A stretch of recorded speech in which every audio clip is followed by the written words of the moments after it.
All right, then time now for our main topic. Ryan, why don't you introduce us to this one since this Oh is my your gosh. idea? Okay. Hey guys, I'm Ryan Leopoulos. We live in the world of adaptations.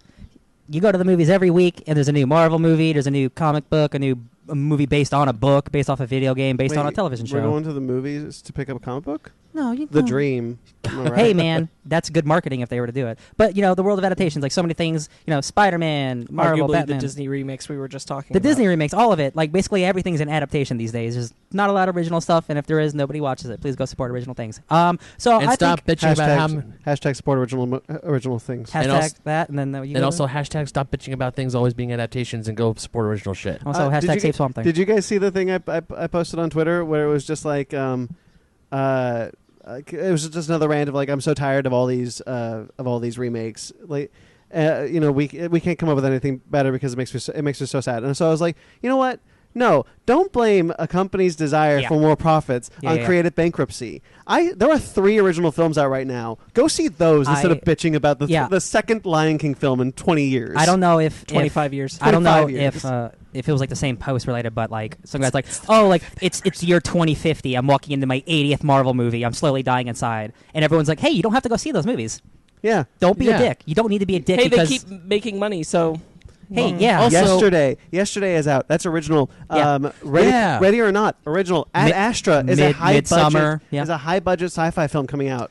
I'm yeah, so sad. Midsommar. Ad Astra's gonna bomb. I'm so sad. Ryan, Midsommar. That's original, right? Yeah. Yeah. So stop It's bitch. the wrong topic. Yeah, I know, but I think still. you'll find that Yesterday is in fact based on a song by the Beatles I'll called kick your ass. I mean, technically, he's not. Hey, that's a beautiful song. Okay, that's a great song. But yeah, like I didn't really have like I don't think an overall like vision of what this topic is, but like there are so many adaptations in the world. Like, what do we think makes a good one, a bad one? Like what? Because we each have different personal takes on like what we want from adaptation. Right. So I think it's just a nice way to talk about all of it. I like that. Yeah, I enjoy this because I know like let's say Aladdin, right? We just saw Aladdin. That's an adaptation of that movie, almost 100%, right? Except of course the character's a little different, but like the script's the same basically. Let's be clear. An adaptation is basically taking a property from one medium and bringing it to the next. Yes. So yes, the live action remakes are in fact adaptations because they are taking them from an animated medium into a live action medium. Except for Lion King. Except for the Lion King. Lion King is From animated. animated into a different type of animation. It's a really good looking animation. That is the biggest asterisk we can think of. Yo, for man, that. it's animated. We'll talk about it next week. We will. I guess. Oh my god, we will. Oh You're boy, right. yeah, we will. But so I want to say good adaptations. There are 2 films I could think of that are good adaptations in my point of view, and they are Watchmen and Ready Player One for very different reasons. Yeah, Watchmen, I say, is because when I did read the book before I saw the film, and when I did see the film, I thought it was great because it was beat for beat the main points of Watchmen. And yet they changed it in a way that still made sense to the film and could still make sense to the comic. Holy shit! You want to go there first? All right, let's do this. hell yeah! I'm the guy with the Watchmen tattoo. Let's talk about this.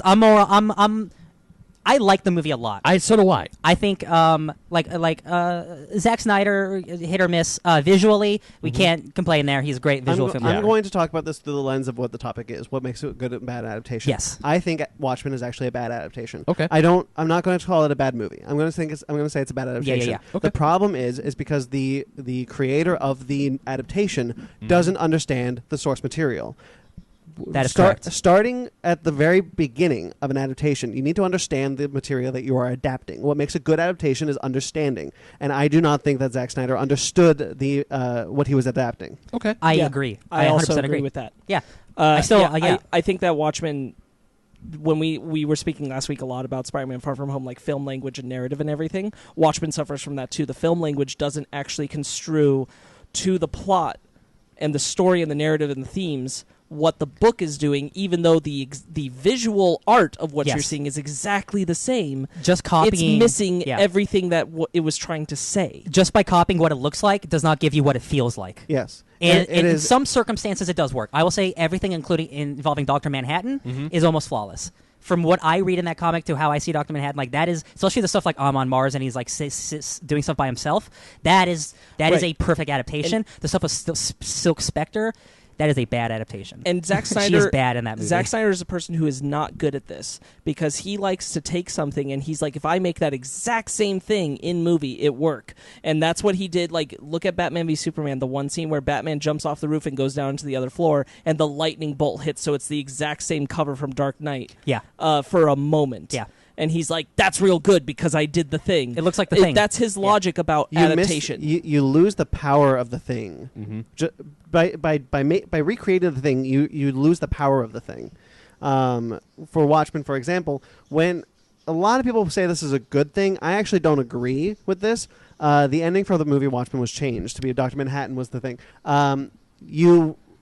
And that's a really good example of Zack Snyder didn't understand why Alan Moore had it be. I think it's a good ending. That ending. So I think it would be a good ending if the movie prior to it had built to it better.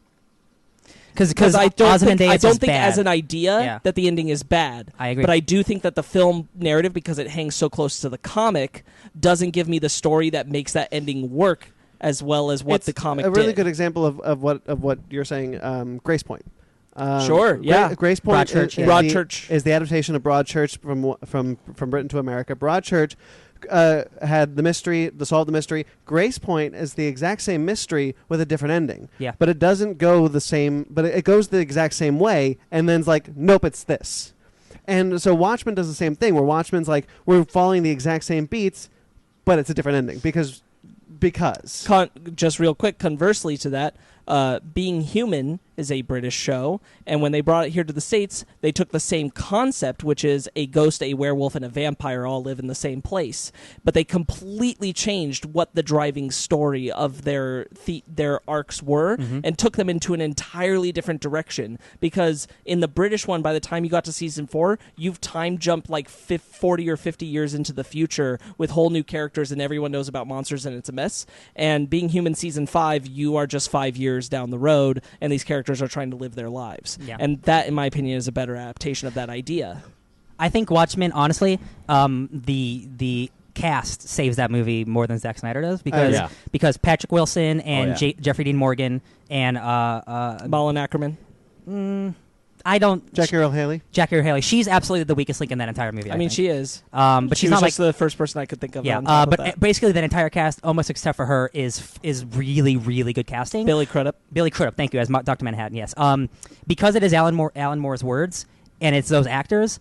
It is for me a good adaptation, because everything there is like, man, it's all good. You know what? It's all pretty good. More, this reminds me of the Killing Joke animated film. That's taking liberties, baby. The Killing Joke animated film is another instance where if you're adapting something, I don't think personally, going back to what we're talking about, like I don't think one-for-one dialogue is a good idea. It doesn't always work. It doesn't always work, and I think especially when you're looking at the Killing Joke movie, that's where you see the problems with doing something like that. Real quick, Ben,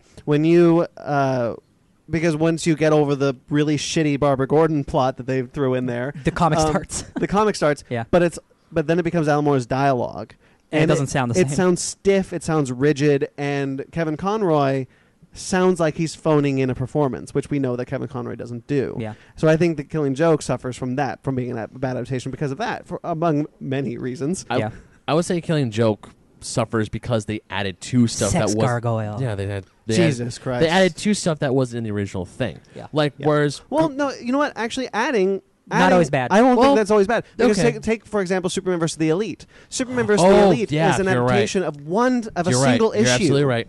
Mm-hmm. And they add a ton of stuff, and it actually helps that movie. Okay, may I rephrase?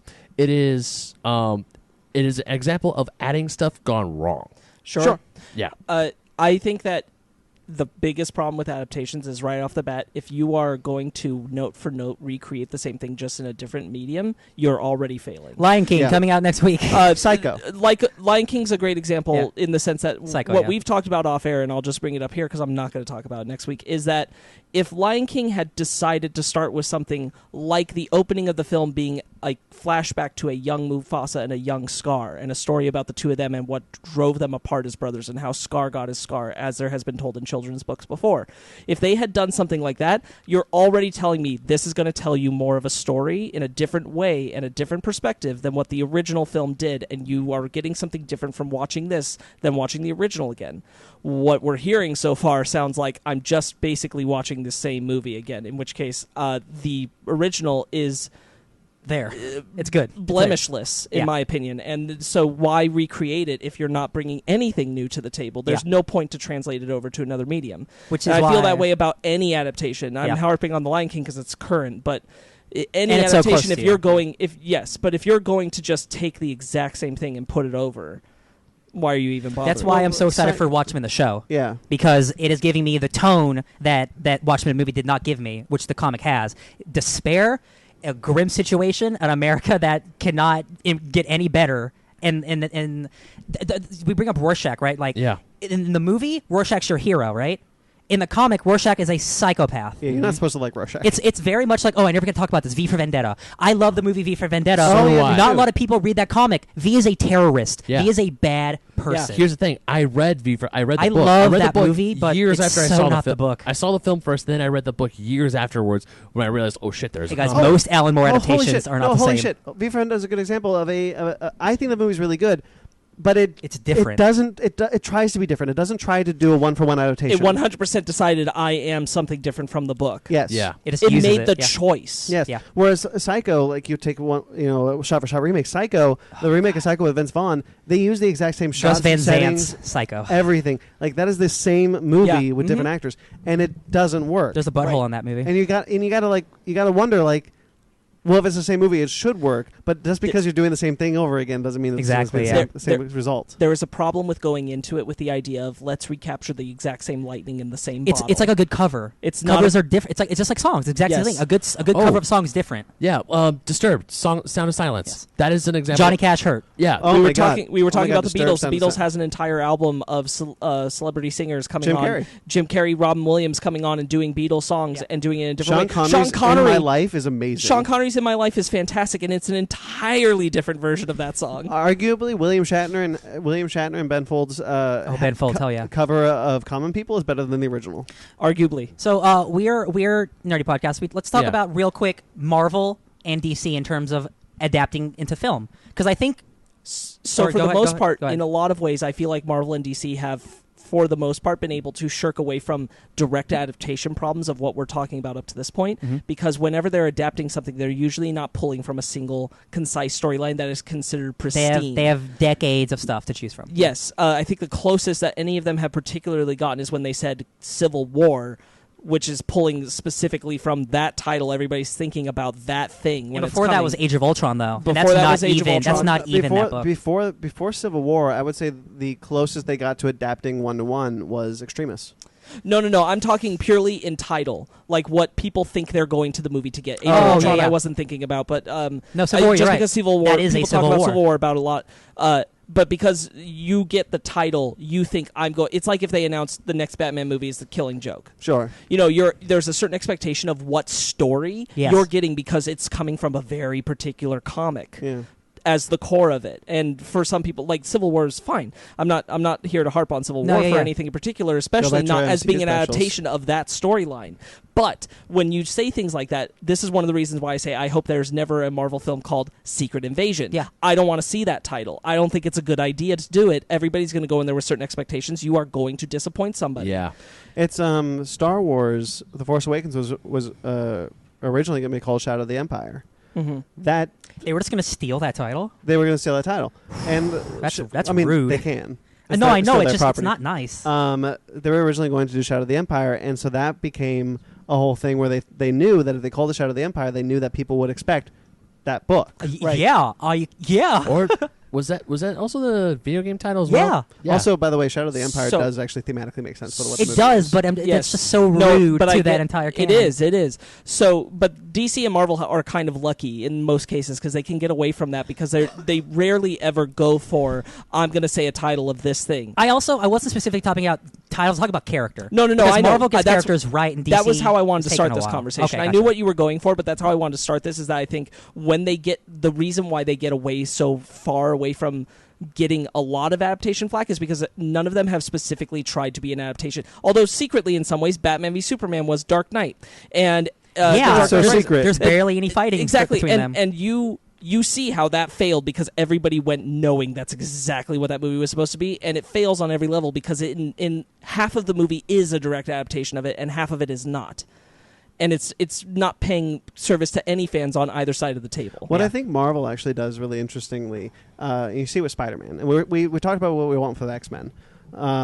You see how they've built a franchise now. They've built a separate living, breathing universe to the comics. At this point, if they adapt something, they need to adapt it within the confines of their franchise. Yeah, of the Marvel universe. Of the Marvel universe. So when they bring Mysterio, when they bring in Spider-Man, I was what I want to say. When they bring in Spider-Man, it was a Peter Parker who grew up in the Marvel Cinematic Universe. Right. Yeah. And how would that change Peter Parker? he's like the first, second generation hero. Yes. Yeah. Oh, I didn't even think about that. That's awesome. Oh, Yeah. wow.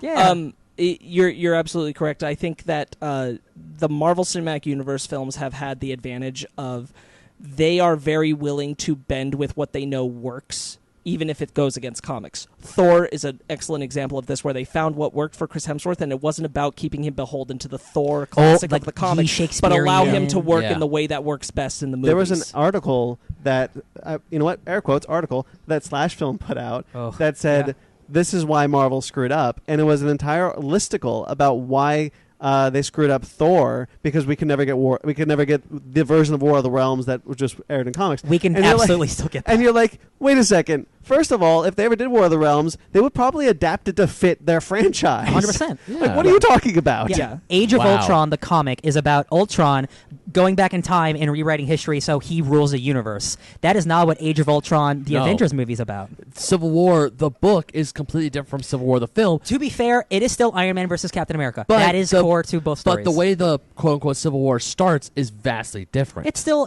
a crisis where innocent people are murdered. Yeah. I think Civil War is a pretty close adaptation to the comic in the beginning. Yeah. And in the beginning, I think that they but you know, we talked about the Bucky stuff, like thing. it throws a wrench in like the Civil War actual story, but like that's what I was getting it is still at its core Tony versus Iron Man. But I still Captain America. Sorry. I still enjoy the film Tony more than I versus do the Iron book. No, I still think that's fine. as because I read the book before, and even when I knew going into the movie, I knew what things were going to be they different. don't have half those characters. Exactly.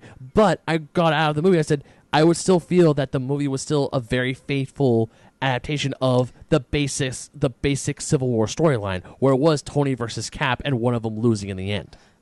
Batman Begins is a really good adaptation of Batman Year One Yes. without saying I'm Batman Year One. Oh, yeah. And the reason is because they didn't say Batman Year One. They said Batman Begins. And so everyone's like, wow, that's a lot of great, like, they pulled all the great stuff from Year One, but they weren't going to the movie expecting to see the Year One comic people liked put on screen. The Dark Knight is a really good adaptation of The Long Halloween. Yes. Oh. But it's not a one-to-one. But it's not the long. But they didn't. And can you imagine, Like a short 2 take months. those two movies, change the titles to those titles of those comics? Fans wouldn't have liked it as much. Because it's not the story, and that's the problem. Is like if they're DC and Marvel, they have to be careful. If they are putting names of titles of comics that people like on there, people are going to go there expecting something in particular. I think that was actually part of the reason why they decided to go with Infinity War, not Infinity Gauntlet. I also don't think it sounds as cool. No, Yeah. it doesn't sound as cool, but it's smart. Yeah. Well, we were talking about earlier about the Killing Joke. Yeah. How it wasn't a good adaptation of that book. There are two. Hey guys, Batman- Killing Joke's terrible. Yeah, but there are two that Such a actually. I mean, shame. because we talked about the Dark Knight Rises or not Rises, Dark Knight Returns. Yeah. The two-parter. The two-parter, Yeah. which I would say is beat for beat, shot for shot of the book. It's pretty close, yeah. But it's very well done. The thing is, here's the problem. but Go ahead, sorry. also, Yeah. the other one I was going to bring up was Batman Year One, because they did do an animated version of that They with did. Bryan Cranston and Benjamin McKenzie. Yeah. That is also very well done. Bryan Cranston's really good in that. He is great in that. Katie Sackhoff's in that. Who? Katie Sackhoff from Battlestar Galactica. Oh, sweet. Bionic Woman. Is she Selena Kyle in that one? No, she's she's the other cop. Oh, she's the one that. Okay, I know who you're talking about. I want to talk about Dark Sarah. Knight Returns real quick because most of the DC animated movies are like 75 minutes long. Right? The They're not the full-length early movies. ones. The early ones used to do this really well. The pre Justice League Flashpoint paradox Yeah. pretty well. Justice League Doom is a really good adaptation of Tower of Babel. Yeah, But it's not Yeah. that same. It's But not it's not that Tower of same. But what I Babel. mean is like all comic. these adaptations, they are not full-length movies. They're not 2 hours long, right? So you give something like The Dark Knight Returns, instead of giving it 75 minutes, you give it 2 75-minute movies. So you actually Yeah. tell the whole story. Yeah. So the adaptation that you want to tell beat for beat works instead of truncating it into one episode. Right. Even Year One. I mean, Year One's a short book. That's Yeah. Frank Miller's short book. But still, I want to say whereas where Year One and Dark Knight Returns work so well is because I want to say it's like partially director, partially the voice actors know what they want to do, and probably because those books, like with Dark Knight Returns, there's like, hey, Warner Bros. Gave them 2 75-minute films, and they're like, do as much as you want with this. We're giving you the time. And Year I'll One, watch those back to it's back. a shorter book. It's a shorter book, but that could still fit 75 minutes, no problem.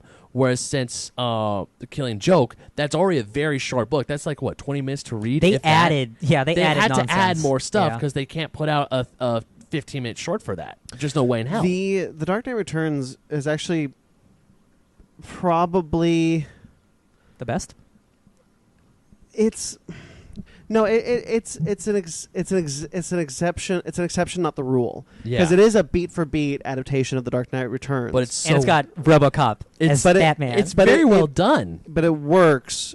But beat for beat adaptations don't always. Not work. always. No. So look at Psycho, what we talked about earlier, and even stuff that they changed. Like I mentioned, Ready Player One earlier. That's completely different from the book. 100%. But I think For the better. Exactly I for the agree. better. Because I remember an argument after you read the book, Brandon, that you did not want to watch Parzival play the Lich in a game of Joust I thought it for would the have been first key. hilarious. Because I'm thinking that.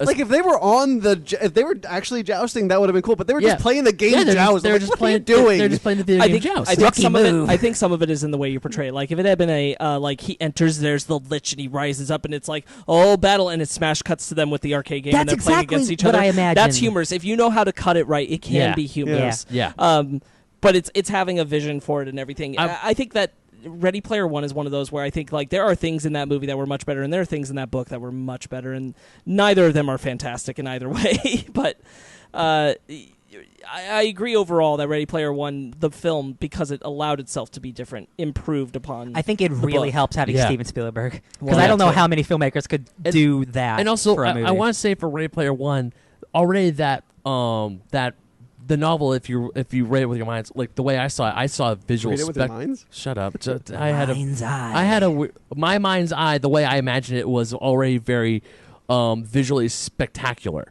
And then when Yeah. we saw the movie, we got a visual spectacle. Yeah. But what works more in a visual spectacle form in a film?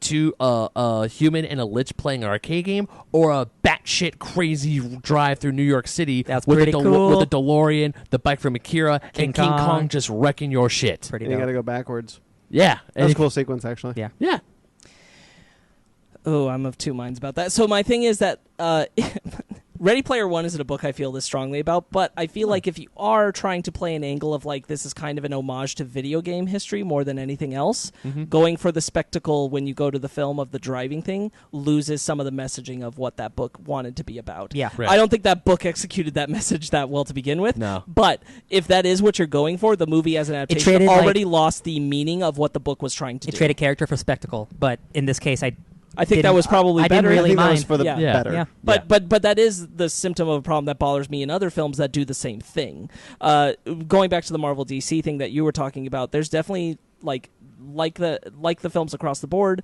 There are definitely times where they'll take something to the character and it's totally new and it works. Jason Momoa doing Aquaman or Chris Hemsworth's adaptation of Thor.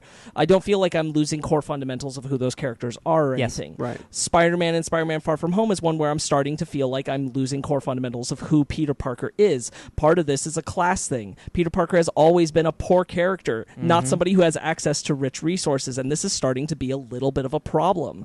And real quick, to be fair, for the last 10 years of Spider-Man, he's been wealthy, and it's something you don't like, which is completely understandable. It's a part of it's an aspect of Spider-Man a lot of people don't like. They like when he's Yes. No, but it was poor and trying. But it was a deliberate in the comics. It was a deliberate a story choice to be like, for my arc, I'm going to make things go right for Peter. Yes, But Peter Parker, but a core fun, but it works for a story arc. no, I agree. But when you're doing it in Far From Home, you're actually changing a fundamental part of the character that you end up losing. It's kind of like with Batman. If Batman kills someone, that's a fundamental part of that character that you've just lost. Yeah. Like it's kind of a 1-to-1, I think. I just don't think it's. I think in this case, Marvel isn't going as extreme as Batman is. No, I don't think so either. Yeah. Yeah, but it's something that's becoming more and more clear to me that I'm concerned. You were bringing it up because I was dwelling on it this week. No, you yeah, were bringing up when we were doing Far From Home that, like, I've had these blank movies of Spider-Man for, the past few years. Like, I don't need to see some of those things all over again. And I'm like, yeah, I agree, but I also need to not lose the things that are core to that character just because we saw them before. Yeah, of course. Ben Parker never being acknowledged, that's a core aspect of Peter Parker. And if you're just not going to do it because it's been done before, even to just reference it, that's a problem. That's losing something that's core to the character. That's like if we just never talked about, like, the fact that Bruce's parents were killed. Like, we don't have to show it in a flashback or anything, but if it's just literally an omitted part that of discussion is so in his essential to history. Batman. Thomas Wayne is now one of the main characters in the Batman book. But that's what I'm saying. It's I so will- essential to Peter Yeah, Parker. I will say- it's bananas to not even talk about it. Talking about adaptations, if you want to adapt something, if you want to adapt a Batman book into a movie, pro tip, don't start with the death of the Waynes. Tired of it. We're good. We know it. Hey, we know. And I get it. Like, we've seen it so many times. But to have a film where, like, nobody ever even, like, nobody mentions it. ever they act basically like that didn't happen. Alfred, like, for example, Alfred needs to be like, your parents would be disappointed, or your parents blah, blah, blah. That would be insane if there was just no acknowledgement of the previous circumstances of his parents at all. That's just too much a part of who his character is. If it's not even a present idea that at one point he had parents and they were shot and that's made him who he is. All right, let's talk. I want to talk about TV shows. Okay. Batman the Animated Series. The best ever. One of the best adaptations of all time. Sure. And the reason is not because they adapt so many comic books, which they very rarely did, but because they got the core character of who Batman was so well that when they made a feature-length film, they were able to take every liberty they could with his origin, with new character and everything, and it still worked as a Batman thing. Mm-hmm. That's if true. you get the core fundamentals correct, you can do whatever you want with the character. It's also so good that it created characters and it gave character origin stories better than the comics did, and then the comics adapted that. Mr. Freeze. Mr. Freeze, Harley Quinn, so many things. The love Mr. Phantasm. Freeze. Like, Yeah. No, yeah, I Mr. agree. Freeze sucked before that. Like, but No, that's the thing. Mr. Freeze. If you understand really good example, if you want to adapt something, the core character needs to be there. Around him, you can do whatever you want. Not just the core character, but the core, like, narrative themes of who that character is. Like, I'm not saying from a specific comic arc, but, like, what is happening. For Peter Parker, his core theme of narrative arc is, like, it's really hard to be Spider-Man and be a normal person. This Yes. is part of the reason why I have a problem with the secret identity thing being revealed. The part of the point of Peter Parker's whole existence is the struggle of, like, trying to be a person and also be Spider-Man at the same time, not being out in the open with both. Ben, what were you going to say about Mr. Freeze? Oh no, I was just gonna say that before the before the animated show, Mr. Freeze was just a dude with a freeze gun. He was lame. Then they gave him that great origin story that has been Now he's my favorite Batman villain. Yeah. No, I think Except he's the one thing Scott Snyder did that I don't like is change Mr. Freeze's origin. I'll tell you what, I really like what he did. I wish that wasn't his origin. Yeah. Go ahead, man. no, but Mr. Freeze became one of my favorite villains in the animated show because he had purpose. He was wrong. He was done wrong, and he figured out a way to. Remember when he came back with spider legs? Real cool. I forget. Wait, I'm is this Darth Maul now we're talking No, about? Batman, The New Adventures of Batman. I don't Yeah, they remember did that. So in The New Adventures of Batman, Mr. Freeze comes back, and he was only in like 2 episodes of the original series. So The New Adventures of Batman, Mr. Freeze comes back, attacks Alfred and Tim, and you find out that his disease had progressed so far that he had to he had to amputate his entire body, Jeez. and he could only live inside of his head, and he was using an animatronic body. That's Wow, awesome. That's some Sub-Zero stuff. Funny thing Yeah. is, they kind of took that away when they brought him back at Batman Beyond. And 'cause they were Batman, like, in Batman Beyond, they cloned his body again. Oh. They cloned his I forgot body that in part. order to transfer his brain so that they could cure his disease I and he could forgot- live a normal life. I that forgot is that part. awesome. But it didn't work. But either way, Hey guys, Mr. Freeze's arc in the animated series was really good. but Mr. Freeze, they took a dude with a freeze gun and they gave him actual purpose, a meaning, and even in Batman Robin, bad movie, but they still kept the main course is like, this is how Mr. Freeze became Mr. Freeze. He has to constantly stay cold, but he's doing it to save his wife. Yeah. Batman Beyond is also a really good topic to touch on with this thing because it is an adaptation of Batman. but because it is a different character, it's Terry McGinnis. They're able to old man Batman. They're able to take a lot of liberties that you wouldn't be able to. And so, we talk about it a lot with James Bond. If you want to introduce a female James Bond, a female Indiana Jones, it's better to make a new character. Yes. Than try to change a fundamental part of what the character is. Miles Morales. Miles Morales is a really good example of this. Miles Morales is Spider-Man, but he's a different Spider-Man than Peter Parker. You're able to do different things when you create a fundamentally different character. Yes, I agree, and I would always prefer that you do that than try to tell me that the character is something. This goes back to the Lashana Lynch thing we were talking about in 007 earlier. Don't try to make her James Bond, make her own thing. Jane Bond. Yeah, don't do that. Going back to what you started off the episode with, the Avatar: The Last Airbender M. Night Shyamalan film. Holy yikes! Big I knew- yikes. Talk about we were not gonna bring that up. understanding. Well, you started it. Yeah. Talk about not understanding your characters Absolutely. or your narrative story Or what anything that about show was the supposed to be show. about at all. Anything. That's, Appa looks super that's that cute. movie. Appa? Is that his name? Appa? Appa, yes. Yep, Appa, yep. yeah. He's real cute. He Yeah, looks, guy he looks Boba. really good. Momo looks adorable. Yeah, but yeah. There was CGI's this, fine. No, there is this great scene. Oh, okay, it's not a great scene, but there's this part that could have been great, and I'm kind of stealing from Nostalgia Critic a little bit here.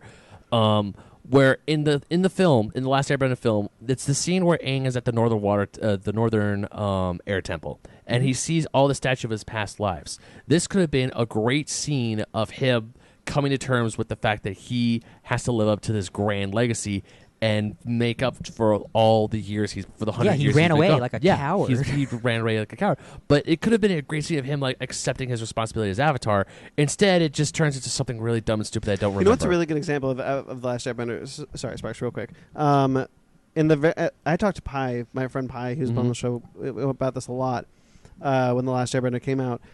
A fundamental part of Aang's character is missing in The Last Airbender. And it's very prevalent from frame one of when we see him. When he opens his eyes in the ice, he doesn't immediately get excited and goes and say, "Want to go penguin sledding?" Mm-hmm. He's dour. He's upset. He's Yeah. like, "What had happened?" He's a man with weight on his He's not a shoulders. kid. He's not a kid. Yeah, he's a 10-year-old kid. This first It's so scene sad. of Last Air of the show Avatar, which is an amazing show. Please watch it or rewatch it. He pops up. He's like, "I'm Aang. Do you want to go penguin sledding?" He doesn't care. He's a 10-year-old kid who he knew he ran and away he doesn't from. know that 100 years has Yeah, passed. he doesn't know about I just the don't war. understand He doesn't how care. you watch even one episode of that show, because M. Night had to done some research and He see did. the joy and the His fun. kids watch it. Yeah, like the whimsy that the show has, and it does have dark moments. Of course, it does. You have to have the dark with the light, but it is The so. last 3 episodes are really dark. It is so like animated, and Yeah. I don't just mean animated. I mean like in terms of life. Like it's Yeah. it has so much breath, and there's nothing in that movie. So we talked about. I think that really covers like everybody knows Last Airbender is not a good adaptation. Yeah. We talked about like how with comics characters, really what's important with comics characters is don't do a specific comic story unless you are going to commit hard to it, because that's what fans are going to be expecting, or keep to the cores of the characters. Make them still be the characters they are in the comics. The big problem that everybody had with Zack Snyder's films is that wasn't Superman. That wasn't Wonder Woman from the comics. And sure enough, they weren't. They were these versions he was creating, hoping to lead to an injustice. Yeah. That was not Lex Luthor. Like, these were not the characters that people knew from the comics. It was not a good adaptation of those characters because they lost the core parts of who they were. Yeah. So let's talk about when a book is adapted to a movie. Let's go to Jurassic Park. Good Okay. example. Jurassic Park as a book and a film are very different Yeah. reads. Yet, both are excellent in their own way. And I think the reason that works is because Jurassic Park, when it was adapted from a book to a film, never lost sight of the core point of the book is for the wonder of dinosaurs to immediately be crushed with the horror of dinosaurs Yes. Yep. being brought to the modern world. Yes. And that is entirely what the book does. That's entirely what the film does. And it doesn't lose sight of that, even though the characters drastically change in translation. Yeah.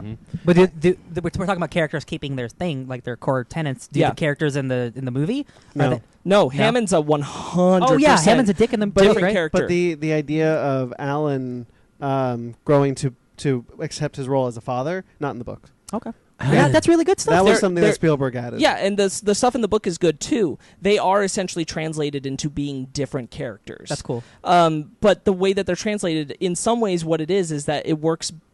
Now, this is coming in with an adaptation, and Michael Crichton had say in some of this. about what was brought to the screen and everything. But this is someone coming in with a vision of like, I want to do the same story, but I want to do it in a different way. And it's a choice of doing it different. And you don't have to keep the core concepts of those characters. If you're keeping the main, because this is a specific story, not an overarching comic series. That's why I say with comic characters, they have to be the core characters. Yeah. Because that's what you keep coming back for. You're not adapting a specific storyline. But if you're adapting a specific storyline, like Jurassic Park is, you can change your characters as long as you're not losing the main arc and theme and why you did the book. If you're not losing the story and why you made it, then you can adapt it and change it to fit. And they found that in the performances of the actors, they made Hammond better by having him be a more approachable and sweet man. And that's honestly because the length of a book and the length of a movie are drastically so different. Yeah. And it's drastically different. It's not like a comic book could be the same length or whatever, but like it's so different that you have to condense a lot in order to make a book into a movie. So realizing what the core of that book is going to be, if you don't lose sight of that, I think you can still make a really good movie. Exactly. Ben. Yeah. Because I haven't read the book, but I've seen the bad movie. Mm-hmm. How's Aragon in terms of adapting? Is it just a bad movie and a good adaptation? Oh, Lord. Or is it a bad adaptation? No, it's a bad adaptation. Okay, because I don't know anything about the book. So there are some... Because it's a bad movie. There are some really... I want. It's been a long time since I've seen Aragon. I'm just curious because I know that's one a lot of people... I would say Aragon because, I mean... Saphira in the... I mean, I get where they had to cut corners. Like, in the book, Saphira grows up gradually, whereas in the film, she turns into a fully adult dragon, like, on the spot. Sorry. Marc, you also read Aragon, yes? Yes. Okay, I didn't realize. I was going to say... I wanted you to correct me on this if I'm wrong, Ben. I think that the book also suffers from a symptom that I've seen a lot of books, usually ones that don't continue on with their sequels when they're adapted to films, but sometimes ones that do. And because they have the foreknowledge of where their books are going, they start to layer in things that were not part of that story to begin with, and interrupt the flow of the actual narrative arc that the book had before in order to tease up the possibility of what they know comes in the future. It's like setting up its universe. Aragon did that as well. Yeah. For better or worse, Harry Potter doesn't do that. For better, arguably. No, I would say for better. In a couple of ways, but when you get to the last book, when you get to the last movie, and a bunch of characters pop in that you haven't seen in 7 movies. I mean, yes, I like that. I actually like that, though. Yep. That's fair, but I mean, like, Harry Potter never sacrificed itself to try to tell you about things before they would happen in a way that the book didn't. Like Aragon... it never, like, teased up Sirius Black in Chamber of Secrets. True. Like Aragon, even the marketing for Aragon and even the marketing for Last Airbender, they both had sequels in mind. The marketing for Aragon said the first chapter in the Inheritance trilogy. Oh, which funny thing of which Last here's the thing. Airbender said the first part of the trilogy. Yeah, but with Aragon, that didn't even happen in the books. I got Brasinger, which was the 3rd book, and I thought this is the last book. I get to the end, I'm like, this isn't over. This is bullshit. Yeah. I was told this was a trilogy the whole time, and then Christopher Paolini straight up says, like, yeah. Didn't he write that book, the first one when he was like 13? Yeah. What a baller. I know, right? Cool guy. But he came out with Inheritance years later. Right. And it's like, now, Inheritance is an end to that story. Yeah. It's a straight-up end, which, okay, great. Last question on Aragon. If that had to be remade, would you want it to be another movie series? You want it to be a TV series? It has to be a TV series. TV series? If you're... Live action animated. What would you want? Just you. I probably want a live action. Okay. Look at Game of Thrones. I think adapting books. I think if you're going to adapt a book, especially in the age of prestige television, television is the way to go. Yeah. I don't think that's always the case. If you have the vision behind it to do something like Jurassic Park, which is, I know how I have to change this to fit the new medium. You have to have a craftsman behind it who knows how to do Because look at Lord of the Rings. and how to adapt the those story. Could be huge TV shows, Right, but they managed... Lord of the Rings is a really good good example of a really good adaptation Right. Oh, yeah. of 3 books. And Like completely those, cutting stuff out. Those are excellent. Because it's easy to say, like, oh yeah, it should be prestige television, but honestly, some of the books, when they're supposed to be adapted, they need the budget of films. Yeah. They can't get away with the budget of I television. think Harry Potter would work really well as a TV series. And if you were going to do that, then you just have to know how to, like, Harry Potter's a great example. Some of those movies are better than others. Why? Because some of them are better adaptations of, like, what the book was trying to do than others. Some stray really far in order to do their own. Look, these are teenagers being in love hijinks. You're talking about 6. I am talking about 6 because I think 6 is the worst because it drops what's so much the of girl's name? Cho Chang. Cho Chang. She's in 5. Oh, 4 and 5.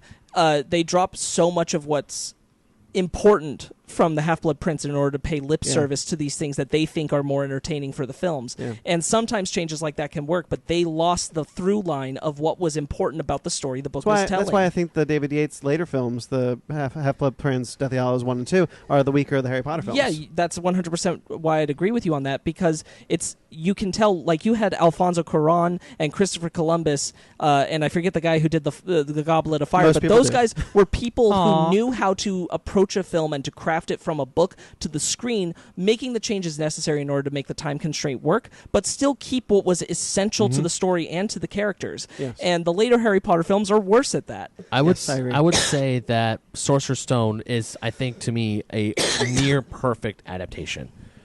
Sorcerer's Stone is my favorite. Yeah, it's my favorite too. Not because it takes all the major stuff from the books, it fleshes them out, and for me, when I was watching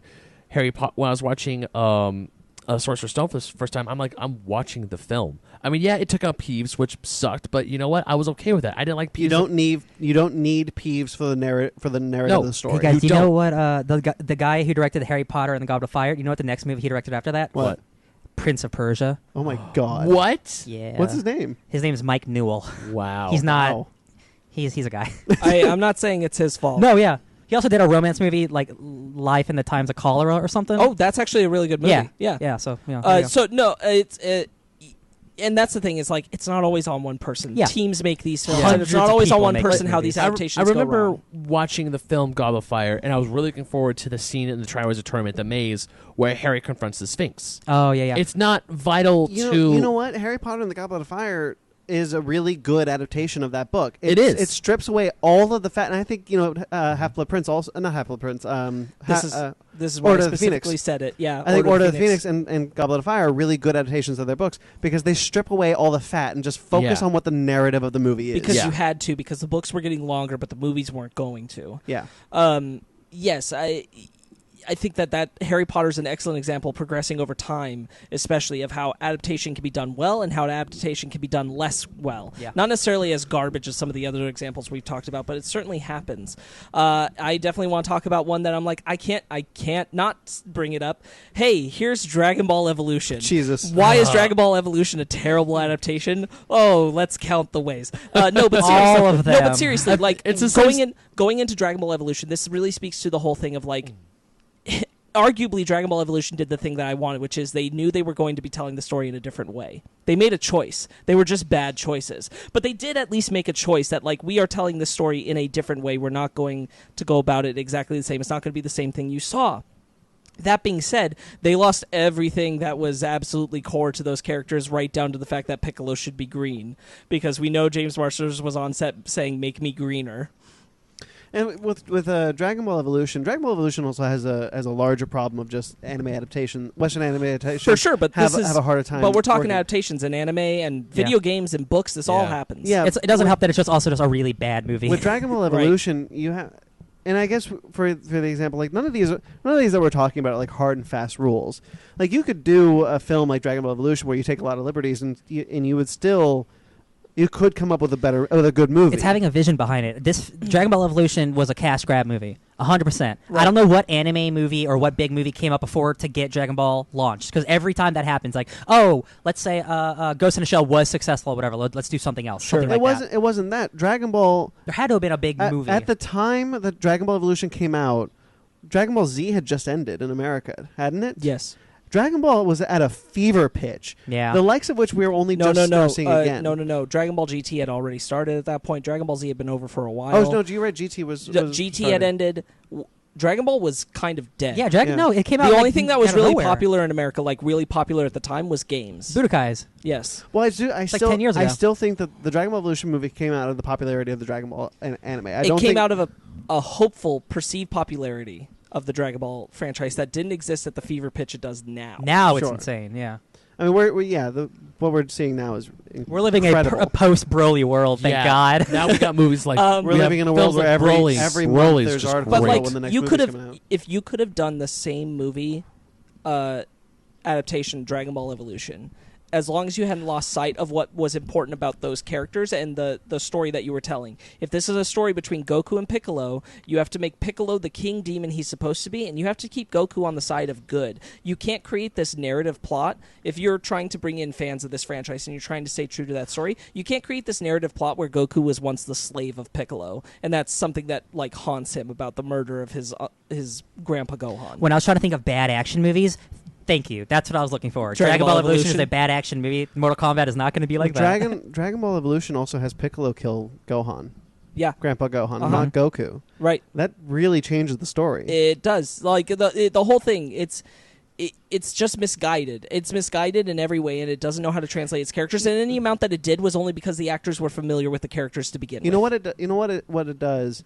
Dragon Ball Evolution ends up doing what you talked about with Aragon. Like, it peppers in where you could go later. Yeah. Like, it has the foresight knowledge to know that Goku and Piccolo are aliens, but in Dragon Ball, they weren't. Yeah. Dragon Ball Evolution's greatest sin is thinking that a love story is important in a Dragon Ball movie. Oh, with Chi-Chi? Goku doesn't even know he's married half the time. Give me a break. That's its greatest sin. It spends about 35 minutes of that movie on Goku and Chi-Chi's romance. And that is not important to that movie at all. And that was entirely a perceived, like, this is what Western audiences as teenagers want to see. No. And it was wrong. Dragon Ball Evolution should have focused more on the mysticism of Dragon Ball. 100%, but they didn't. But they focused more on the sci-fi aspects of Dragon Ball. This is a world that has, like, capsule technology and dinosaurs. We should be going nuts. The dog is a president.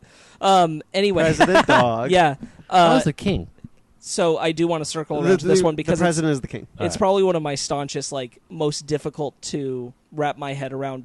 Like, I'm not approaching this right. It's one that really irks me in a way that is hard for me to get over because I like the movie anyway. But Scott Pilgrim versus the World. Real quick, one last thing on Dragon Ball before we dive into that. Stephen Chow was originally tapped to direct Dragon Ball. I know He's the guy who did Kung Fu Hustle and Shaolin Soccer, all these incredible Japanese. That would have been a good movie. Martial arts movies. And he's like, no way, dude. I don't want to do what you're doing in America. So he dropped it. I did not know that. That we could be living in a completely different world. He's like the Japanese Edgar Wright. I thought Kung Fu Hustle was Chinese. Chinese. I'm bad with. I don't know. I'm ignorant. I'm sorry. But yeah, what Dragon Ball could have been with Stephen Chow. I get what you're saying, though. I love Kung Fu Tweet Hustle. in yes or no. Just my that. God. Don't even. Yes. So Scott Pilgrim versus the World. Yes. If you've read the books, which I have, I would argue that Edgar Wright's film is a great film. I enjoy it. I really like watching it. It is a bad adaptation of the books. Yes. It totally misses the point of that story. Because the story isn't just Scott makes bad decisions. It's Scott makes terrible life-altering decisions for all the people in his world, and also Ramona does too. And they're both the main characters. And the film completely loses the narrative as it's related to Ramona, and it only focuses on Scott, and even then doesn't dig deep enough. So while I really like that movie, they totally missed the point of why those books were a story. Do you think that's because the film was in development before the 6th book came out? No, because the 5th book made it clear what was up with where the story was going with Ramona and Scott. And if he wasn't enough conversation with Brian Lee O'Malley as he said he was, he should have at least understood where it was going. We know what the original ending of the movie was going to be, because the 6th book hadn't come out. They didn't know how it was going to end. Right. The original ending was going to be that it was revealed to be all a dream, and he had actually killed a bunch of people. Which is dumb. Yeah. So the 6th book is paid some respects in the way they do the ending, but even then it completely, like, the entire idea, the part that bothers me the most, and it bothers me every time I watch the movie as much as I enjoy it, is when Nega Scott shows up, because that is fundamentally misunderstanding what Nega Scott is supposed to be. That's such a fun part of the movie. It's funny. It's a shame. Yes, but it's completely misrepresenting what Nega Scott is in the books. Nega Scott in the books is the representation of every terrible thing Scott has done to the people he cares about, and that eventually catches up to him, and he has to face it in order for him to grow as a person. But that's a throwaway gag in the film, and that's why I don't think it's a good adaptation. I enjoy it, but it's not a good adaptation of those books. It fundamentally misses the point of why that story is told. Interesting. I hadn't thought about that. I can 100% agree with you, but like that does not take a single thing away from that movie. No, like, I still like watching the movie. That's what and everything. I mean. Like, it's so weird because like I want to watch that movie like all the time. Like I think about the movie all the time. This is in the same way that we were talking about Watchmen earlier, where I wanted to say, like, sometimes you can make a bad adaptation and still be a good movie. Yeah, that can happen. Scott yeah. Pilgrim's an example of that. I think it's a bad adaptation of those books, but it's a good movie. Hell yeah. Yeah, I agree. It's a film I love watching. It rekindled, because I'd already read half of the Scott Pilgrim books, and then I dropped it. And the movie coming out rekindled my love for those books, and I went back and I read the whole series, and I fell in love with those books. Yeah. And I like the movie now instead of loving it as much, because I find the book superior. But it doesn't change the fact that the movie is cool, and I really do like it, and it stands on its own. But when we're talking adaptations, they did miss the fundamental core of what that story was, and it made it so it didn't translate as well. Can we talk about Godzilla? Is that all right? Adapting from what? Godzilla 1998. I mean, that's like the only one that's different. An adaptation of the concept of Godzilla. Like what I know it's wrong, but I still enjoy it on a level. But I don't understand. There's so many people that point to like what's wrong with that film, but I still kind of understand what it's trying to do as a Godzilla movie. It's trying to be an American Godzilla movie, which is just fundamentally different than a Japanese Godzilla movie. Yeah, and I think actually, it just culturally we're different people. We're not going to make the same thing. I think that's a good example of just the movie's not great, but it is trying to be a different. It's like a B movie monster movie. It's not trying to be like a political Godzilla movie. I think the biggest thing that movie gets confused on at the end is the like, we're sad but we're also happy. Yeah. About the death of Godzilla. Yes. And that's where it gets really confusing, because it's the movie's never trying to guide you into feeling any one way. And this isn't one of those things where it's very clever and it's like you kind of interpret in your own way how you feel about this. It's like it wanted to be the ending of King Kong, but it didn't know how to do it. Yeah. That's a good point. I want to bring up, I know we're going to have an actual topic about this later, but I'm the only person who has a real connection to the X-Men, right? Sure. Right. And we've had almost 20 years of X-Men movies. I can make the same case for Scott Pilgrim, whereas none of the X-Men movies are good adaptations. I 100%. Not a single one. I 100% agree with you. Because I'm picking an X-Men book club. Spoiler alert, it's going to be a book club. But every time, like, I love Hugh Jackman, and I love... No, I don't. I love Patrick Stewart and Ian McKellen. Sure. But the only characters that are at all like their comic book counterparts are Xavier and Magneto. They are the only two. Which is why First Class is the best X-Men comic film. Yes, and even then it's still not a good adaptation. It's still a stone's throw away from it, but it's the closest, which is why it's so good. As much as I can separate the comics from the movies. So sure. Hugh Jackman, great guy.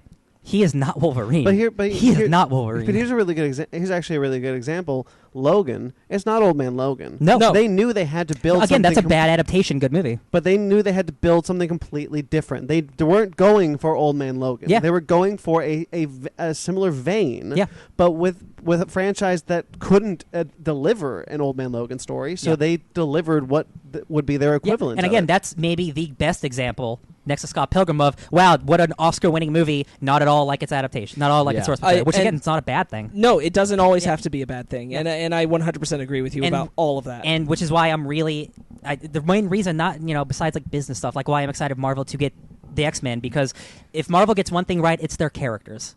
It is 100% their characters. And I want to see the Wolverine that I've been reading for decades and the Wolverine that you guys are going to read in my book club. And I want to see the Jean Grey that I've never, ever seen on the big screen. I want to see a Cyclops that actually is a powerful leader and actually commands the X-Men instead of being... What if we got, like, none of those characters? Exactly. None of the... Storm. No, I'm saying, like, what if Marvel relaunched it with none of those characters? That's another... This is why I'm so excited for my book club. Because if Marvel straight up just... introduces the past 10 years of new X-Men and completely ignores the classic characters, that would be incredible. That would be super cool. That's a completely different topic for after we read this book club. But there are literally hundreds of characters that have been introduced in the last couple of decades that have never been on screen, animated or live action, that you guys don't know about that are awesome. And you will soon find out in this book club. Much like the Young Avengers, there are so many aspects of the universe that has never been touched. Yeah. And like being a school for the gifted youngsters, have it be... Guys, you know what reminded me most of X-Men? Stranger Things Season 3. Because that entire thing is about being in a mall with superpowers. But isn't that why we didn't like Season 2? Is because it reminded us of X-Men? Yes, but I meant in terms of having fun and being in a fun mall, like having wacky adventures. Okay, that's fair. Not dark stuff. And I know exactly what you're talking about, because like that is kind of what I wanted, which I'm glad we didn't get. I am super glad Season 2 did not turn into Season 3 that I thought we were going to get.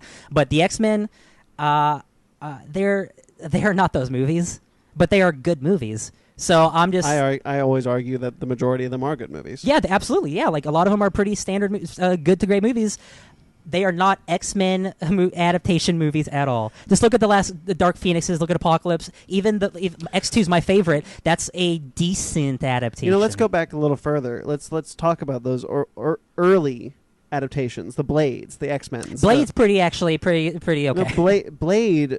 The Blade movie is not what that comic was at the time. The Blade movie became... well, it wasn't rated R, yeah. The Blade movie influenced the comic. Yes, that's true. That character changed because of the movie. That's true. Like, what we used to see in the past were these things aren't cool, so let's change them to varying degrees. Like, sometimes they kept the core character, sometimes they didn't, and sometimes it worked and sometimes it didn't. I'm blanking on all of them at this point. It's really crazy. It's actually, that we think about it, it's super, super crazy that Marvel's first big movie was a rated R adaptation of Blade. Because Blade in the comics is like, he fights Dracula like with Spider-Man. Right. Like, he's a PG-13 character. So what a risk that actually really worked out in a weird way. He was a blaxploitation character early years, and then he became Wesley Snipes. Yeah. And then that's kind of what he is in the comics now, which is... He has been that way since, which is cool. He's a cool... Blade's cool now. Yeah, but he wasn't... he originally wasn't a half-vampire. Yeah. He originally didn't do all the cool stuff. The movie fundamentally changed that character. Again, like the Batman animated series, something that something does something so well that it makes that adaptation better than what it originally was. And in speaking in that old times, what's one of the greatest comic book films of all time? Superman. Spider-Man 2. Spider-Man 2. Spider-Man 2. And why? It's pretty much 100% an excellent adaptation of 90s Spider-Man. Just any of the Spider-Man you you grew up with when you were a kid. That's him. That's Spider-Man. And Doc right Ock, there on the screen. Doc Ock is so different than he was in the comics. He's completely re-envisioned, but it didn't matter because everything else about that was true to the core of Spider-Man. He has like a Professor Dr. Freeze, Mr. Freeze almost origin, which makes him better. Yeah. Spider-Man 2 is great. I love it's my Spider-Man favorite 2. Spider-Man movie. Spider-Verse exists. I keep forgetting. Spider-Verse. I was watching that this morning. Spider-Verse? It's real good. Oh, I'm probably going to watch that tonight. Spider-Verse is a good example of an adaptation that's nothing like its namesake. No. Not at all. Yeah, it's literally not even... It just has multiple Spider-Man. But every single character is true to its core. There's something about Spider-Verse that just strikes... I want to say like a lot of these adaptations, because like Ryan, you were saying the X-Men, bad adaptation but great films. Yeah. And then we would look on something like say Watchmen, where it's a decent film, but it's a good adaptation, but it's not that good of a film. Yes. So it's weird because there are all these like different subsections. There's no hard and fast rule. Yeah. Yeah. Like when we say beat for beat adaptations, like Psycho. The remake, it's that's a hard and fast rule. Don't do that. But still, it's not that good. Yeah. But then we look at other stuff like The Dark Knight Returns, and it's beat for beat, but it's great. Oh, you know what? Actually, controversial opinion. I think Vince Vaughn's pretty good in that Psycho movie. I haven't seen it, so I can't say. I think he's the only. It's been a while since I've seen it. Also, William H. Macy's in that. Yeah. Everyone tries. I want to say with all these like Aragon, I would say Aragon is a really bad adaptation and it's a really bad movie. Yeah, it's a bad all around. Because as I saw the movie for the first time, I was thinking to myself, that's different from the book. They didn't do that. They did not flesh out one of the dwarf characters at all, who becomes Aragon's best friend. Wait, is there a dwarf in the movie? There is a dwarf. There's Definitely supposed don't to be, remember. but you don't. But he all. doesn't say a damn word. Oh, okay. You have you have this one princess who does become queen, but she only has like 2 lines. And she's a major character in the politics of Allegasia and the rest of the books, and she doesn't do shit. Yeah. So you have these characters that are going to be, especially for a film that was trying to set up sequels, who are going to be major players down the line, but they don't do jack crap. Oh my God, Stephen King is the king of adaptations. Every one of his books is a movie, basically. I just realized that most of them are. And only until recently were all of them pretty good. Yeah. Yeah. Only until recently did they start trying to be more true to the story that King was going for, even if they're not recreating all the moments from the book. Like The they Shining. are recreating the intent of what the story is. Like The Shining is a great movie, but like that's a bad adaptation. Yeah. Straight up terrible adaptation. So let's do final thoughts. Yeah. We're at it's weird because when we talk about attitude, I was looking forward to this conversation, but then we got not off the rails, but it was one of those things where it's like there's so many different subsections of what makes it good, bad, and what's different. It's kind of personal in a way too. It is personal in a way, but that's a really good point. But I also want to say that adaptation is like catching lightning in a bottle.